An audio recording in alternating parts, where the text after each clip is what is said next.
อ้าวมีหมักแตงพร้อมบ่นี่โอ้มีหมักแตงพร้อมน่าจะเป็นหมักแตงแล้วเนาะ1 2 3 4 5 6 7 8 9 10โต๊ะพี่น้องห่างไล่บ่ได้ขึ้นว่ะ70โดยอ๋อเปิดจะเอาหาง70 เซนเนาะแต่แม่คำตานี่บ่ได้มาหาไอดอนบ่บ่เลย มีแต่ไอดอนไปหาเขาเขาก็ว่าหาไปเมื่อตายคนเห็นคนเนาะบ่นะเมื่อวานนี่ก็เห็นไปตอนฝนตกอันผ่าปังก็ไปหาตั้งใจไปอีชั้งเมื่อวานนะเอาไปเมื่อส่งแล้ววันนี้สิไปส่งรถจักรช้างนั้นโอ้ไปส่งรถจักรช้างส่งรถแจ่เพิ่นนะ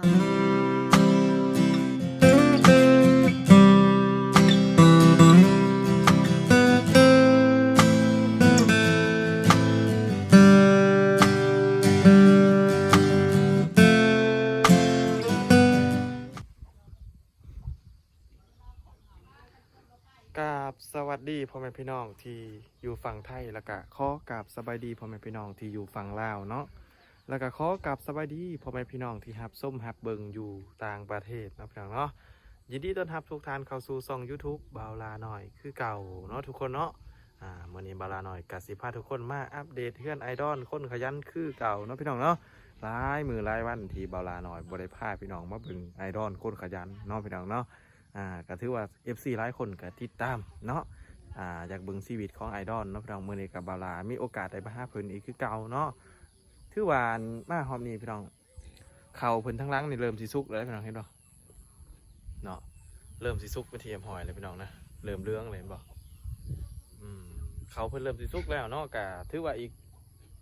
อาทิตย์นึงนี่ถือว่าได้เกี่ยวแน่นอนพี่น้องเอ้ยเนาะถือว่าอาทิตย์นึงได้เกี่ยวแน่นอนแต่ว่ามื้อนี้เฮาบ่ได้พามาเบิ่งเข่าดอกพี่น้องเฮาสิพามาอัปเดตเพื่อน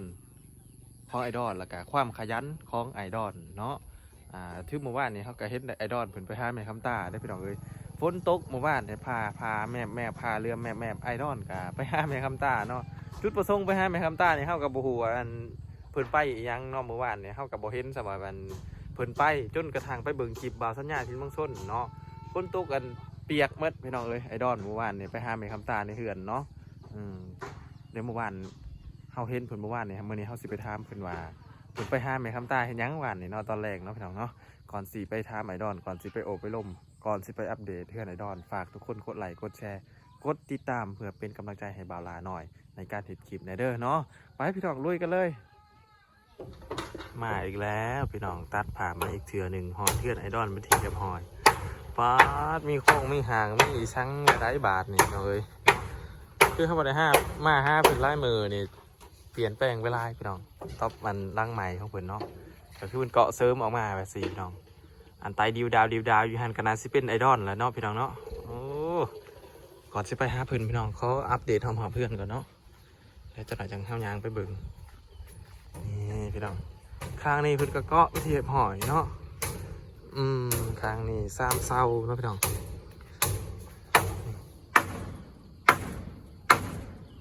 ข้างนี้3 เสาข้างนั้นก็3 เสา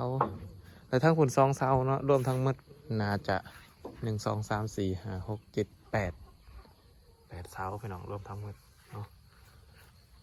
ขออนุญาตมาเบิ่งหัวมาเบิ่งส่วนกันพี่น้อง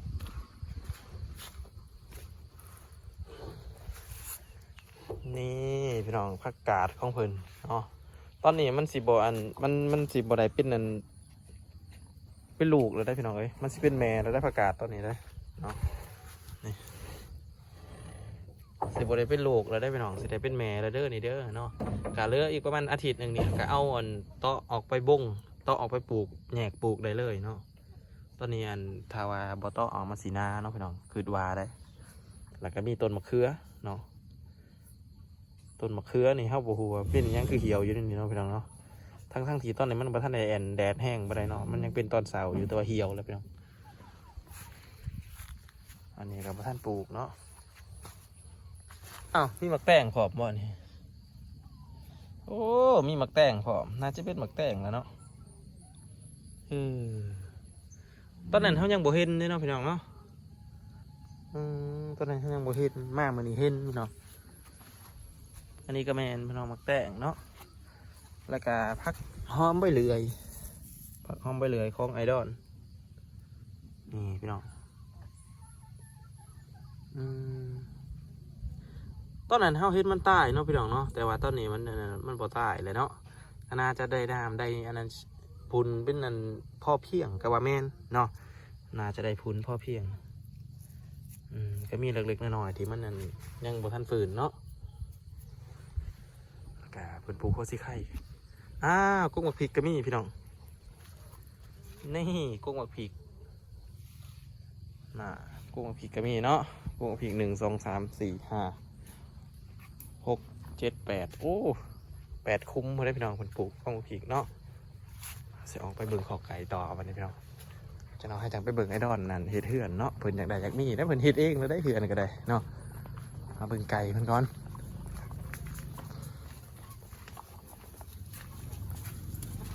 นี่หอดไก่วิธีเฮ็ดหอยบาทนี่สู้ไหมพี่น้องเบิ่งไก่เลยนี่ไก่ของไอ้ดอนก็ยังอยู่คือเก่าเนาะพี่น้องเนาะ1 2 3 4 5 6 7 8 9 10โตพี่น้อง10โตเนาะนี่โตบักใหญ่พี่น้องไก่ไอ้ดอนเนาะเปิดไก่วิธีหอยกับเขาเรื่องเลยบาทนี่เขาไปหาคนขยันปัจจุบันกูแหละอยู่เทิงเฮือนก่อนอื่นกับเขาสบายดีพอเด้อเนาะสบายดีเด้อพอเฮ็ดจักมือแล้วพอในเริ่มเฮ็ดจักมือเลยเนี่ย3 มือเนาะเฮ็ดไก่ดอนทุกคนนี่บ่คือทั้งส่งเข้ากับบอได้มาอัปเดตให้พี่น้องเบิ่งสั่ง3 มือ 4 มือคือกันเนาะกลับมาหอมนี่เฮ็ดเลยพี่น้องไอดอนคนขยันสบายดีเด้อไอดอนสบายดีโอ้ยขึ้นสามันเจ้าพนมเลยเนาะพี่น้องไอ้ผู้นั่งแทกเองเลยบ่นะฮะห่างไล่บ่ได้ขึ้นว่ะ70เปิดจะเอาห่าง70 เซนเนาะพอดีงามเลยไอรอนมากเลย70 เซนนี่โอ้ขึ้นต่อเขื่อนกระปิ่นเฮ็ดเขื่อนกระปิ่นเนาะคือบ่ใส่เสื้อแขนยาวไอ้ดอนมันห่อนเนาะมันห่อนโอ้ถ้าบ่ใส่แล้วมันเย็นบ่เย็นมันเกะกะเนี่ยก็แม่น้องมดมัดเนาะเคยใส่ก็บ่เคยใส่โอ้ขี่ไปพี่หอยเลยข้างนี้กับไอดอนว่าเป็นคนเห็ดอันนี้ตอกแล้วว่าทางนี้โอ้ตอกแล้วเนาะอันนี้สุดยอดพี่น้อง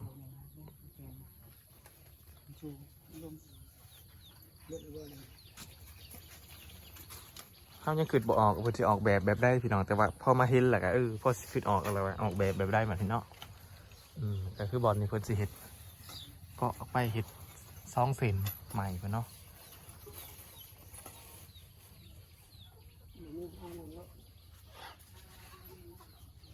คักพี่น้องคักปิดเองเลยดอนเฮา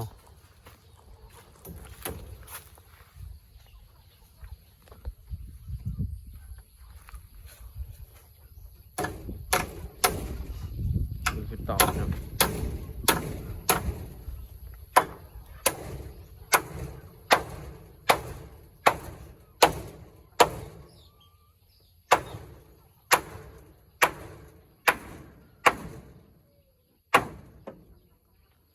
ร้อยอันหนึ่ง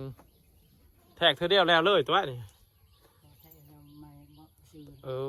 มานี่ก็แทกอีกเนาะยันไมโครแต่ละห้องนี่แทกคือกันปกติเผื่อมันขดแล้วก็สูดเอาหน่อยนึงเนาะแมนปั๊บเข้าไปได้บ่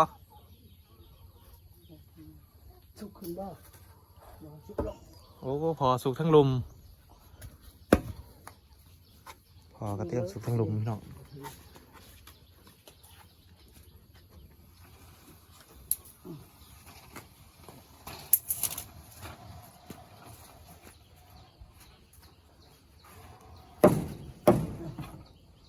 ไอทีละบาทนี่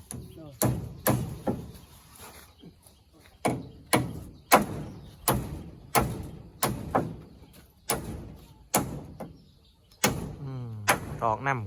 ำกระเป็น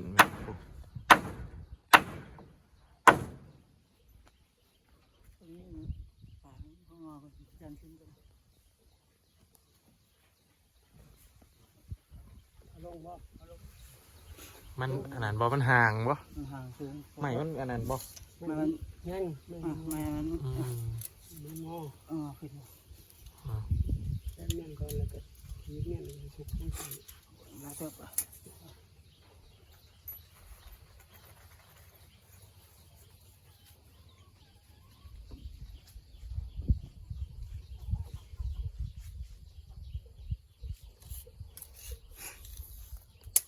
เป็นแทกใหม่เนาะอันนี้หันเบิ่งกันทั้งหลุมและทั้งเทิงอันเบิ่งห้อง70นี่เบิ่งคางนั้นหรือคางนี้ ข้างในเนี่ย เบิ่งคางในเอ้า ดอก ข้างในต่อข้างใน อ๋อก็ขีดเหมือนอันนี้พี่น้องเป็นขีดเหมือน แล้ว แล้วมันก็สูตรเหลี่ยมมันมาใส่ ย่อ สูตรใดบ้าแบบนี้เนาะ กระโปง ขันมีเสือกนะพอเนาะมีเสือกคันเขาหันนะ ได้ ไม่เดียวแล้วปลาสิลงหนักพี่อ่ะ พอบ่ อีกหน่อยหนึ่งอีกหน่อยหนึ่ง อ่ะ ได้ป่ะ แล้ว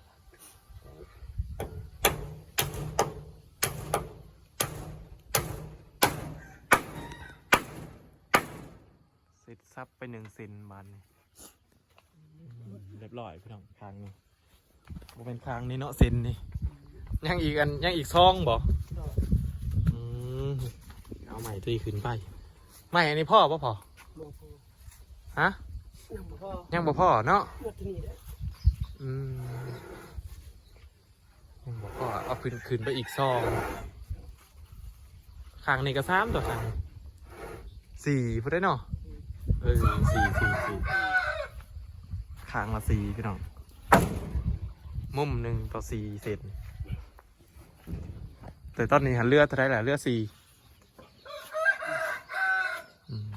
บ่พ่อ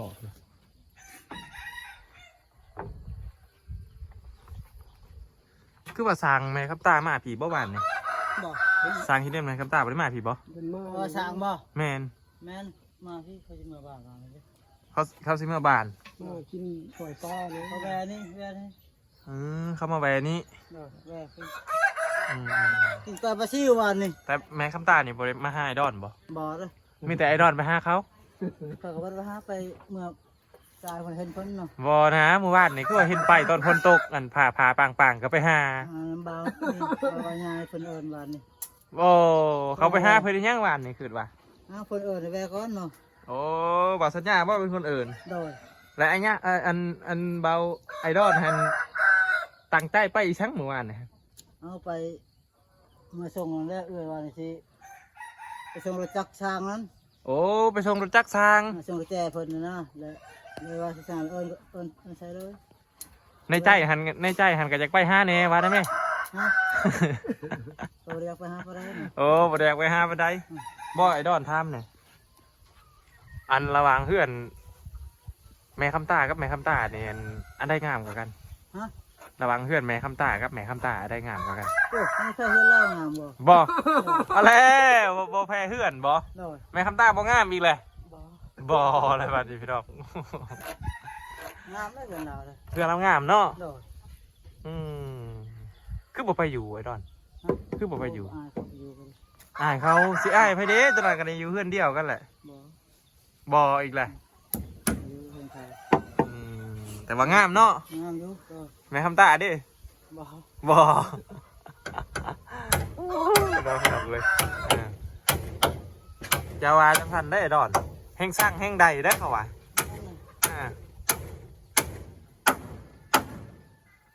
เคยอันได้ยินผู้เฒ่าผู้แก่เพิ่นว่าสร้างอันใดได้อันนั้นคือเพิ่นว่านี่หัว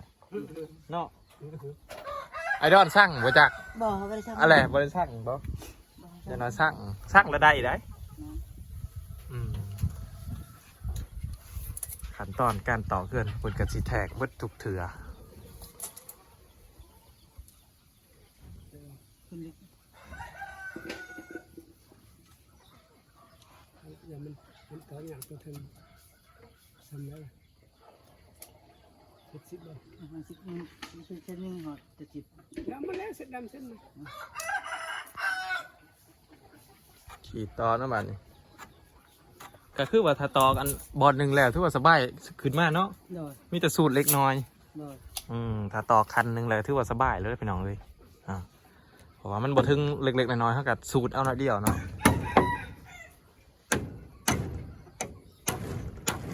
คืนเข้าไปเลย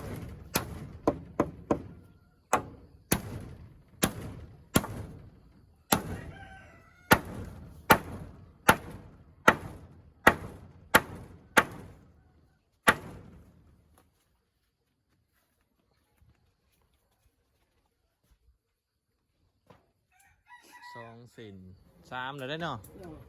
เอาแล้วอันนี้มันบ่ถึงเลยสบายนี่ ต่อขึ้นไป โดย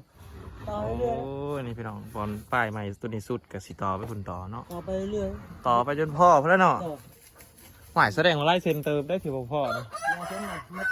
ทางนี้ก็บ่เทิงอีก ต่ออีกได้ต่ออีก ทางนั้นก็ต่อเนาะโอ้ใหม่บ่ยาวเนาะแม่นพี่น้องใหม่บ่ยาวก็เลยได้ต่อเนาะ ต้องต้องฟังก่อนจะเปลี่ยนถึง ไอ้ดอนบ่ได้ไปใส่เบ็ดบ่ได้นี่ บอกฝนตกบ่ได้ไป ฝนตกบ่ได้ไปป้าบ่ได้ลงตอนบ่ บ่ถึกเหรอบ่มีน้ำให้น้ำสิลงดิ น่ะไม่ให้หน้าบกมาเลย โดย เขาก็สิสุกเลยได้เนาะ แม่น คาดว่าอีกอาทิตย์หนึงจะก็ได้เกี่ยวไปจัก มันเอาไปเกี่ยวแล้ว อาทิตย์หนึงเนาะ โดย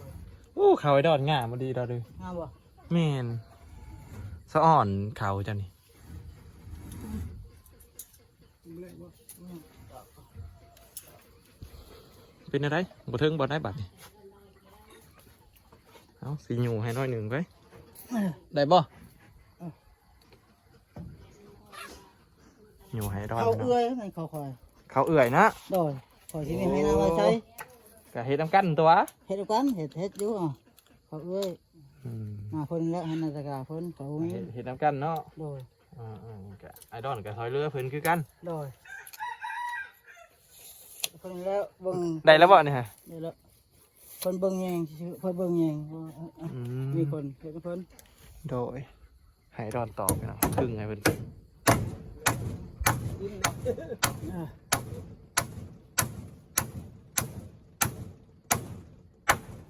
ปั๊บหมักซิบเลยปั๊บขึ้นมาที่สี่บาทเส้นที่สี่เนาะ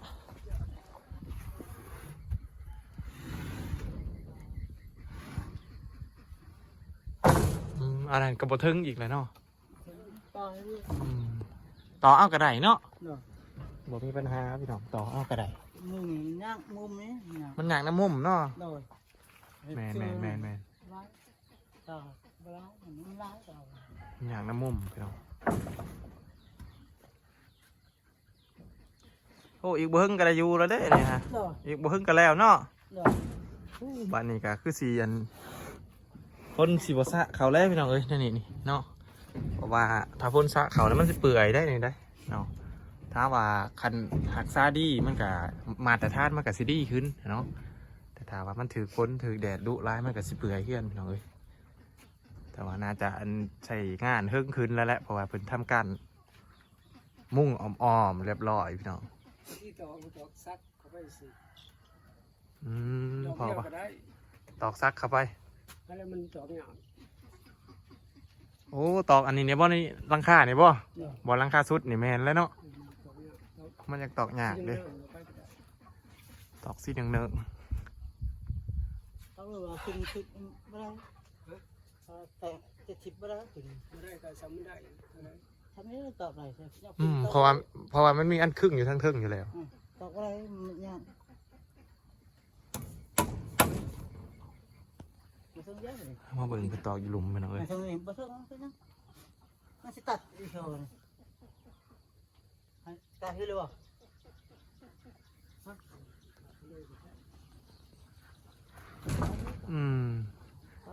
กายคือว่าทั้งนี้ต่ำกว่าบ่มันบ่เงื้องบ่ทางนั้นมันต่ำกว่าดิ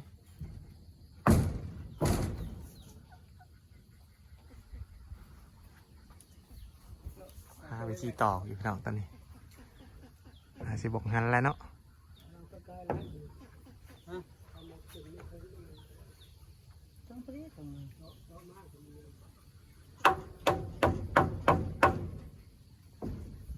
มันอยากหยากเนาะมันอันค่าร่างค่าดิค่าสังกะสีด้วยพี่น้องอยากตอกหยาก ขึ้นไปอีกแล้วว่า ฮะ ขึ้นไปอีกแล้ว ชื่อถึงบน นี่ ทำมาต่อได้ตอกที่นั่งก็บอกนั่งดู ตอกเนืองๆเอามันหล่นไว้ดอนสิเฮ็ดไห้หรือบ่พี่น้อง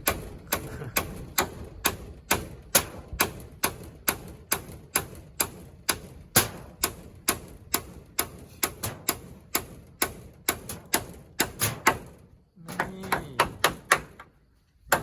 เดี๋ยวดอนสิเฮ็ดไห้พี่น้องเอ้ย แทงเอาวันนี้มาทีนึง บ่มีหยังที่เพิ่นเฮ็ดบ่ได้พี่น้องสมกับเพิ่นได้หับสายยาคนขยันเนาะแดดพี่น้องเอ้ยเนาะมาสิถ่ายอันภาพใกล้ๆให้พี่น้องเบิ่งอยู่พุ่นแดดพี่น้องเบิ่งใกล้ๆนี่พี่น้องคือเพิ่นเฮ็ดซอยกัน2คนเนาะพี่น้องเนาะ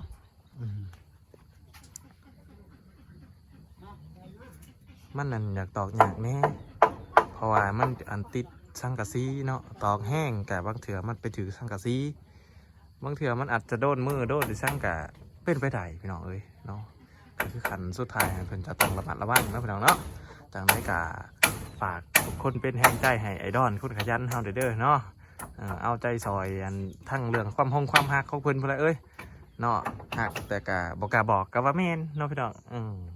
เพิ่นว่าตะกี้หั่นเพิ่นว่าเพิ่นมักได้พี่น้องแต่ตอนนี้เพิ่นว่ามันนั่นอยากอายเขาว่าเพิ่นอยากอายเขาพี่น้องเอาละทุกคนคลิปนี้กะบ่มีหยังหลายเนาะจังได้กะฝากทุกคนไปติดตามคลิปหน้าเนาะคลิปหน้า EP หน้าเฮาสิเดินทางไปทางใดกะฝากทุกคนเป็นกำลังใจให้บาลาหน่อยเนาะก่อนสิจบคลิปฝากทุกคนกดไลค์กดแชร์กดติดตามเพื่อเป็นกำลังใจให้บาลาหน่อยเด้อเนาะพี่น้องเนาะแล้วก็คลิปนี้กะสิขอกล่าวคำว่าสบายดีพี่น้อง